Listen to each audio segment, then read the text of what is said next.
Okay, so final anatomy study session before bed.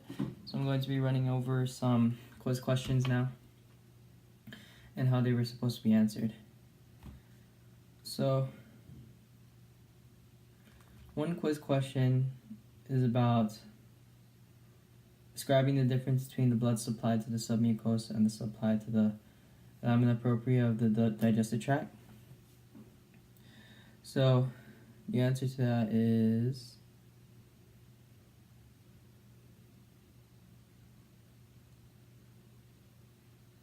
the lamina propria is part of the mucosa. It feeds the epithelium and has smaller blood vessels. Submucosa has larger blood vessels. So my answer for this was the blood supply to the lamina propria. The blood supply in the submucosa will contain a higher amount of blood supply because most of the blood vessels and lymph vessels exist there. So next question is, what is the relationship between the peritoneal membranes and the mesenteries? Are they the same thing or are they different, and how are they the same or different? I put they are the same but in different forms. Mesentery consists of folds of peritoneum used to keep organs in place and connect organs to each other. The peritoneal membrane does a similar job of covering the inner cavity and organs. 3 list types of cells line the stomach and give the major functions of each type. So the cells lining the stomach are G cells, which produce gastrin, which stimulate the parietal and G cells. G cells secrete pepsinogen, parietal cells activate G cells, D cells secrete somatostatin, which inhibits secretion of gastrin from G cells. So that's quiz 1 done. Now we're going to continue with our whiteboard.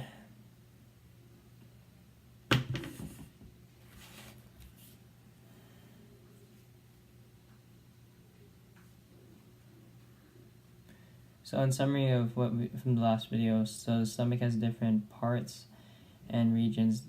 There are glands too with cells that produce secretions and hormones. The stomach performs different actions and has different problems too, such as gastropeptic ulcers. So functions, the structure of the submucosa has large vessels and it has much more blood. Functions, submucosal vessels are much bigger and broader. The lamina propria has capillaries. Capillaries are very small have very small amounts of blood. The mesentery has some peritoneal membrane, but in different places. The mesentery can make a big fold.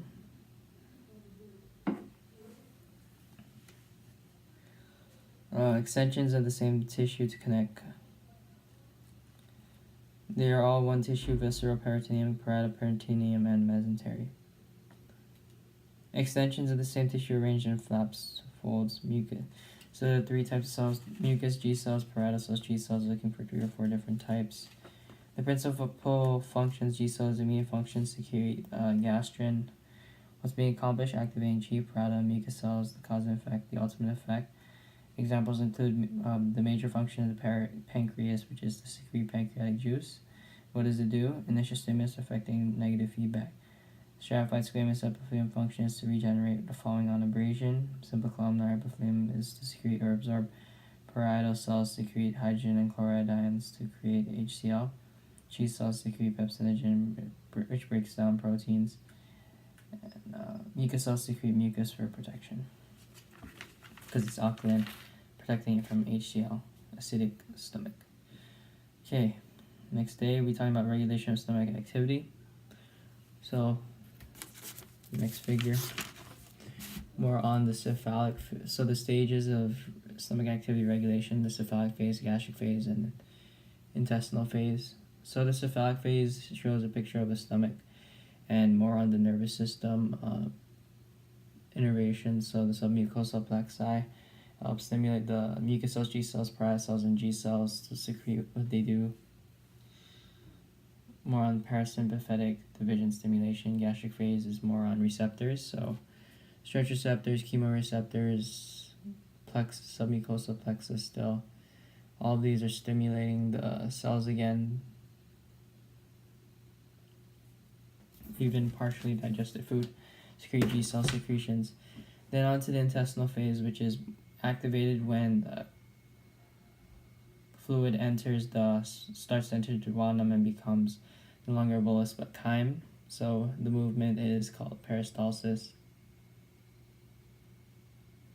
Enterogastric reflex happens, causing the duodenum stretching chemoreceptors start sensing different stimuluses. And each of them have local neural and hormonal responses.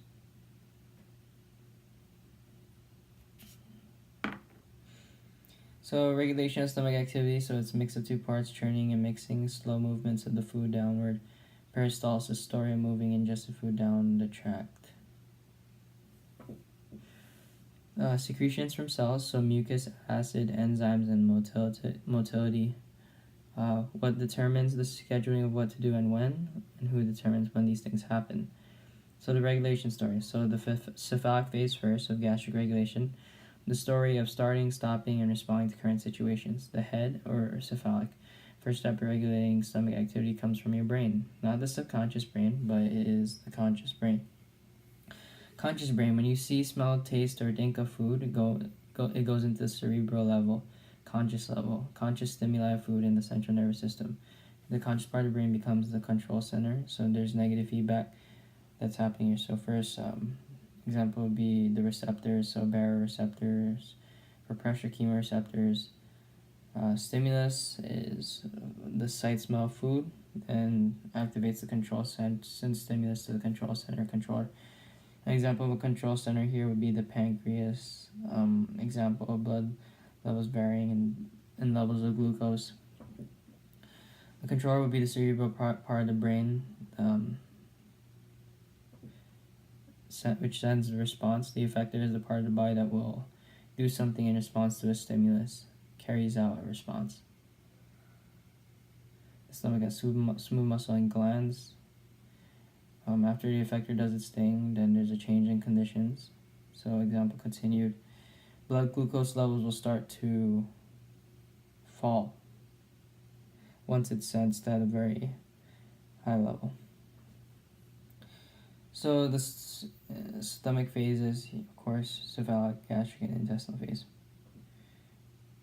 So the brain, stomach, and duodenum all have a say in complete human stomach activity continues. Stomach activity is regulated by the autonomic nervous system because it has smooth muscle and glands that are effectors, not skeletal muscles.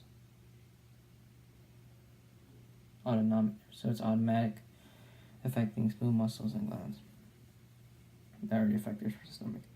Two divisions, the sympathetic and parasympathetic. Parasympathetic division that turns on the digestive process, carries information from the controller to the digestive organs, glands, and smooth muscle.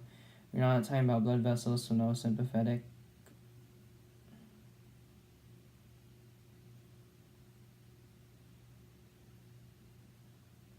Parasympathetic, if innervating chief parietal smooth muscles, it is parasympathetic.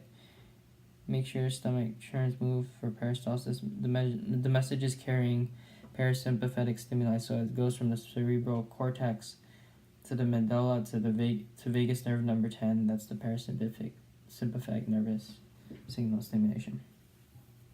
And then from vagus nerve number 10, it goes to the heart, bronchioles, and digestion. The effectors are the cells, so the mucus, chief, parietal, and G cells. All of them start. These are the cells of the glands, the gastric glands. So all these effectors of the stomach, these cells. I'll start off with parasympathetic innervation before G cells secrete gastrin, so that G cells, parietal cells continue what they are doing. Smooth muscles around stomach starts activating. The second phase, the gastric phase of gastric regulation, a lot more hours circulating back based on neurally local cues called reflexes, chemically local cues. Local responses is based on part of binaural cues, extensions, so stretch receptors will pick up on the fact that food is reaching the stomach and stomach will start to digest. Local reflex circuits, so sending stimulus through local nerves to the plexi, continuing effects. Smooth muscle, parietal chief cells effects. Liver vent layers of the stomach walls. Chemoreceptors receives information about pH, swallowing food with a pH of 6 or 7. Saliva and food have an alkaline pH higher than the pH of the stomach, detected by chemoreceptors.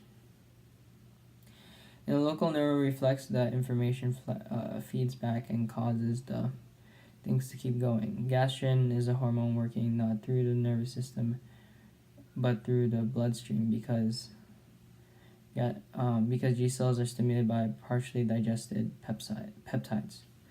Proteins enter the stomach. Okay, should write this down. The negative feedback aspect of gastric regulation.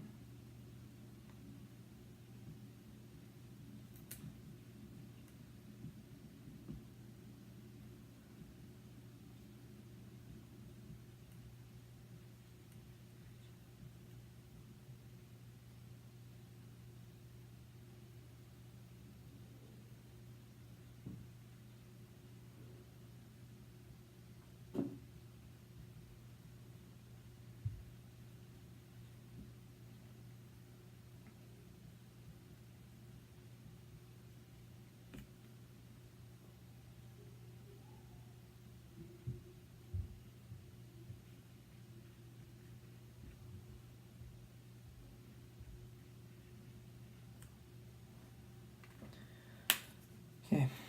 Two possible outcomes: proteins are digested enough and proteins are not digested enough. Third possible outcome, and they just sit there, you get anxiety, lots of worrying, tight stomach, makes stomach crazy.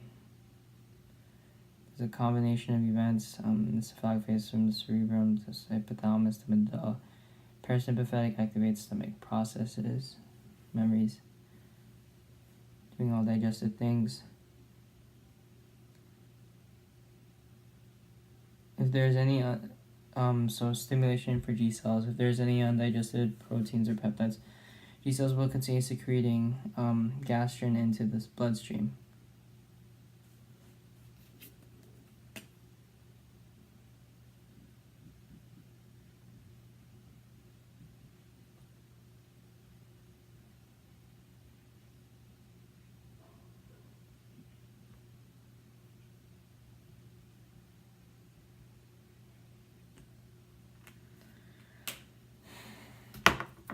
Pyloric sphincter becomes programmed to allow small amounts of chyme into the duodenum. Chyme in the duodenum is also regulated by the chyme in the food that is left in the stomach. If the stomach has lots of protein, stomach closes, won't let food enter. If it's low in protein, small amounts of chyme will be allowed to secrete into the small intestine. The amount of food varies based on how much lipids and carbohydrates are in chyme.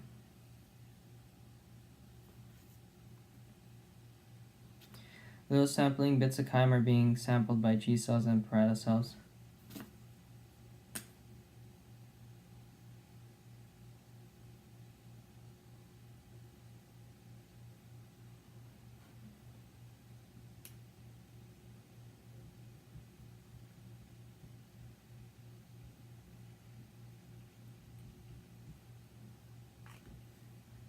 So the sampling part of chyme is done by chief and parietal cells. Okay. So the pyloric sphincter starts to let chyme in based on sampling it, based on the parietal and G cell sampling of the chyme for lipids and carbohydrates. The decisions are made by cells lining the duodenum, so to strain the brain, stomach, duodenum, decide how gastric activity continues. When G cells are not stimulated, no more undigested proteins. G cells affect smooth muscle wall as well as the pyloric sphincter. G cells' existence in the pyloric sphincter of the stomach. D cells get involved in duodenum. Hormone is somatostatin, have the ability to shut off G cell activity when the protein situation seems to be right. Little sample bits of chyme are sampled by G cells, D cells, G cells, intestinal wall cells. If lots of proteins are left, G cells secrete more gastrin. The intestinal phase is stimulated by food entering the duodenum. Then, to understand what is inside the food, chief parietal and G cells sample the chyme to decide if the stomach should keep going or not. The composition of also the G cells take part in the sampling. Okay. Should keep going or not. The composition of the chyme determines how fast it goes through the sphincter. So this is more on the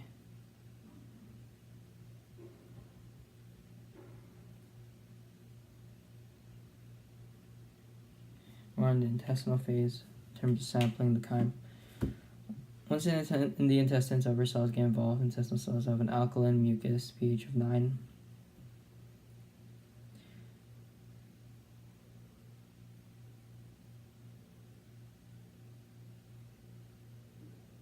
So mucus cells create an alkaline mucus.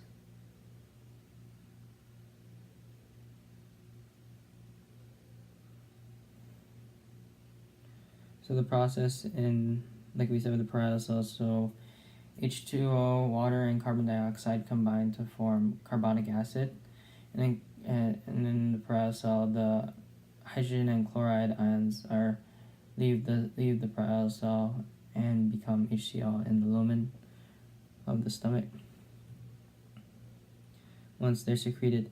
And also sodium chloride enters. The chloride is part of that HCl. So sodium will combine with a bicarbonate ion that's also leaving in exchange for the chloride ion. The bicarbonate ion will bond with the sodium, forming sodium bicarbonate. Sodium bicarbonate is very basic, creates an alkaline mucus for an alkaline tide.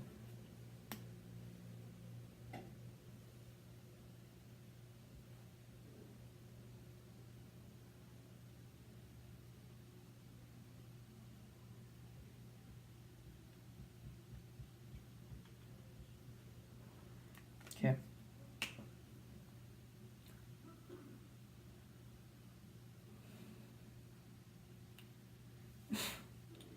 Alkaline mucus mainly used to coat the chyme for protection. Alkaline mucus is secreted from mucus cells, switch between stomach and the intestines, going from an acidic solution to a basic solution. Quick chemical switch. EE cells and enteroendocrine cells secrete GIP.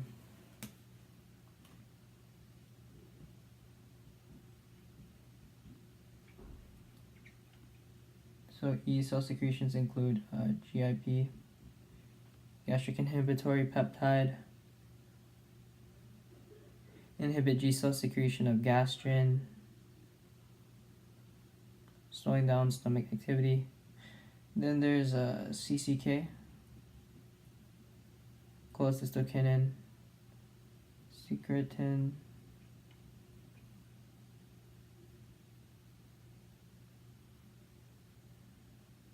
these three secretions will make sure that mucus is secreted with a plane of buffer in it and have alkaline in it.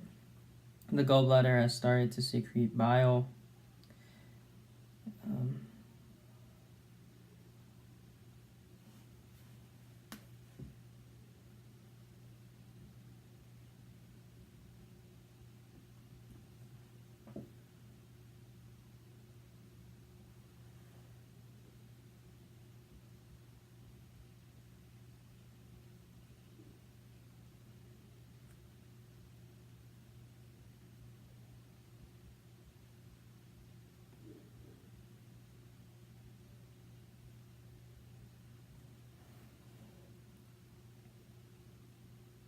Pancreas is secreting all its goodies in the duodenum.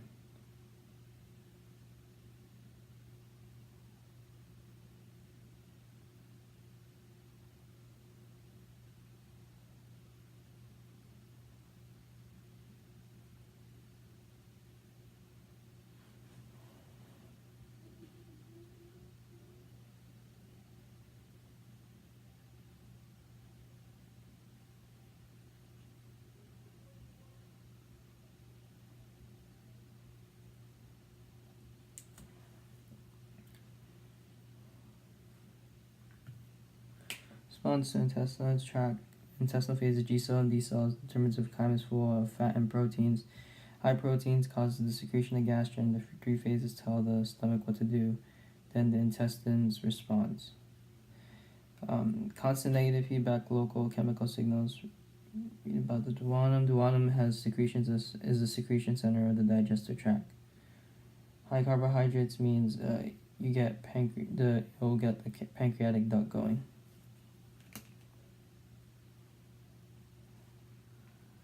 Low proteins means stomach secretes GIP, gastric inhibitory peptides. Negative feedback telling the stomach when to start and when to stop. E cells, so when I say enteral, of course, means intestine. Endocrine means relating to or denoting glands that are secreting hormones on or other products directly into the blood. Exocrine means into the lumen of the tract, and it's not blood.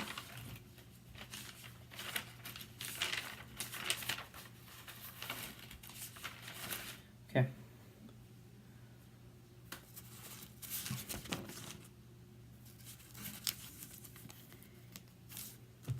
Back on regulation. So the intestinal phase, we're in the feedback stimulus for an intestinal phase to kick in for the duodenum to have some effect. And what the stomach is going to do next. How does the duodenum know when it's time to tune in? It's able to stretch receptors in the duodenum during the receiving of chyme through the pyloric sphincter. Stretch receptors become the main stimulus for the intestinal phase. This tension of the duodenal wall. The controller is the local reflex from the brain and response being sent from the brain. The neural plexi, myenteric and enterogastric messages being sent to the brain and response being sent from the brain. Effectors, there's multiple. Once the duodenum knows there's food coming into it, G cells and D cells will decide things whether to stop or continue stomach activity. G cells will secrete gastrin to continue stomach activity. D cells will secrete somatostatin into the lumen. Secreted into the bloodstream, they are hormones. Gastrin, they go into the bloodstream and are picked up locally by G cells, parietal cells, smooth muscle cells, and all of them continue stomach activity. Or D cells secrete somatostatin as an endocrine hormone.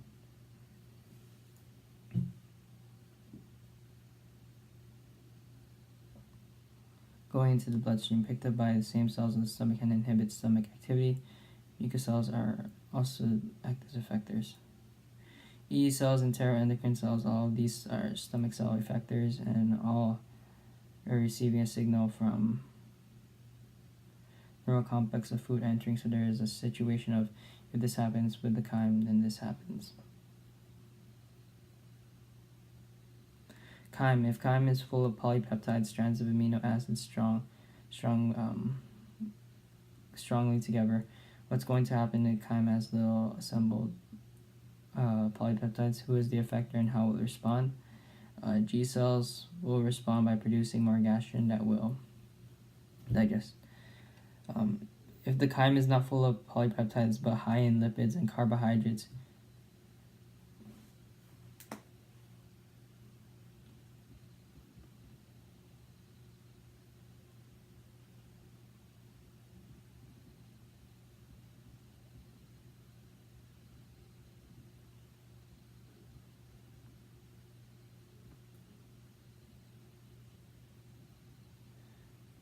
if the chyme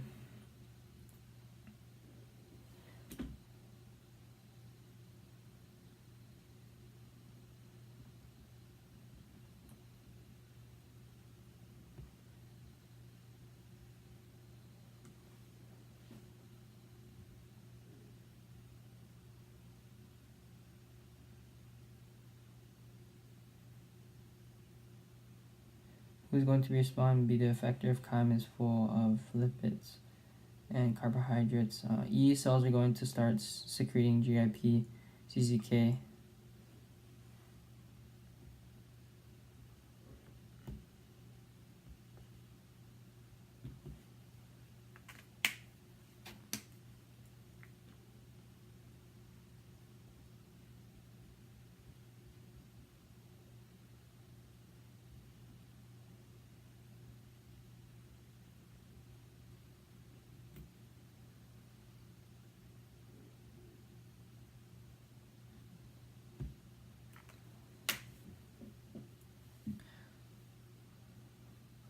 These cells secrete GIP-CCK stimulates the gallbladder for when lipids aren't broken down and you have a fatty diet. Send small amounts of druid at a time because it takes a while for bile to do this thing to do its thing before the enzymes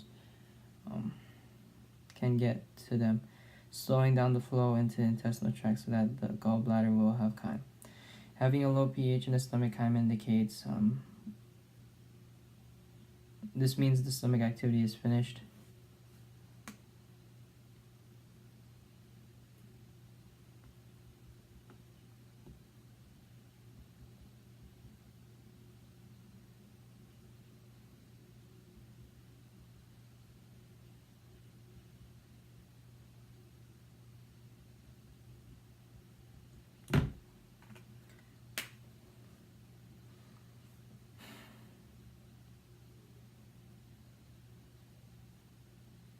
This Dutchman has acidified the whole thing.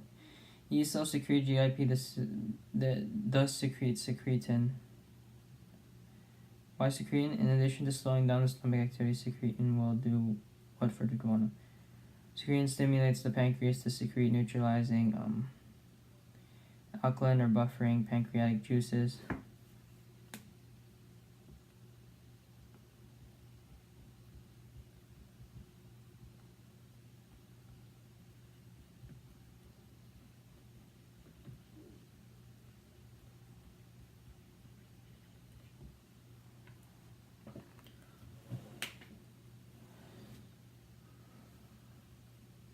CCK stimulates the whole buffering activity as well as gastric inhibitory peptide.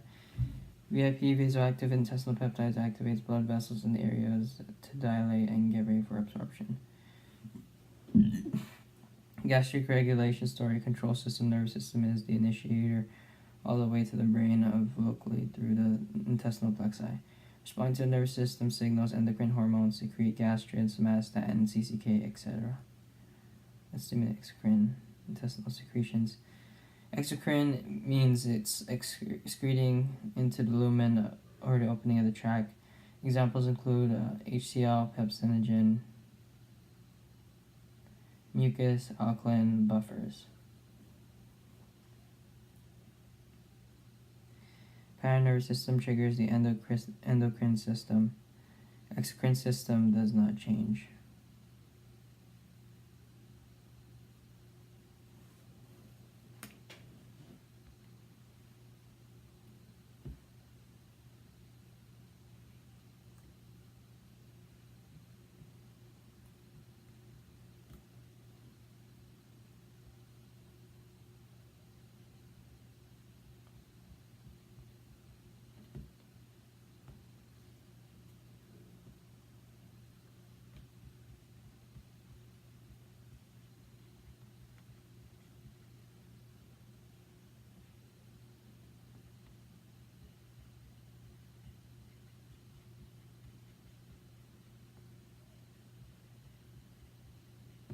Okay. So this is how the whiteboard's looking so far tonight. Looks like we're making a lot of progress. Lots of information on here since we started. That's great. Almost done. It's already past midnight. Exam tomorrow. We can do this. Exocrine, so exocrine goes into the lumen of the tract. Okay. Primary functions of neural stimulus. Local factors are talking about chemistry / physical distortion. Stretch receptors are the presence of chemicals. Chemoreceptors trigger neural mechanisms. Long reflexes are central nervous system. Short reflexes stay locally. Trigger endocrine hormonal control. Intestinal tract.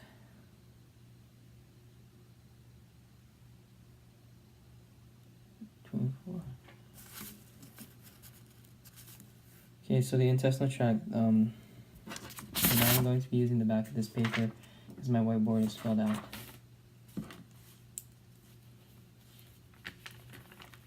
So long reflexes, is controlled by the central nervous system. Short reflexes are more local, so receptors.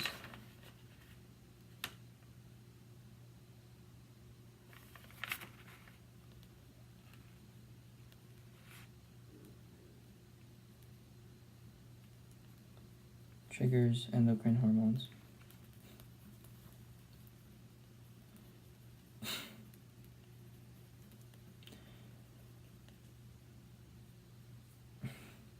Intestinal tract. So the site of most chemical digestion, secretion, and absorption has three secretions of proteins. Okay, I'm just going to hang for a bit while I work on the new poster. Almost there. Has three secretions. Intestinal tract is divided in three sections: duodenum, jejunum, ileum. Microscopically, you can see a difference in the size of crypts and villi. Crypts versus villi, deep crypts and short villi. So we have deep crypts in the duodenum for intestinal gland secretions and short villi. Not much absorption. Okay, I'm going to have to continue this tomorrow morning, so hopefully we can get a lot done. We came pretty far. I'm a bit still confused in the pancreas and liver. Hopefully I can get it down by the morning. Thanks for sticking around, guys, and good luck on your anatomy exams if you're taking any other exams you may have, or if you're in the health field, I guess. Good luck.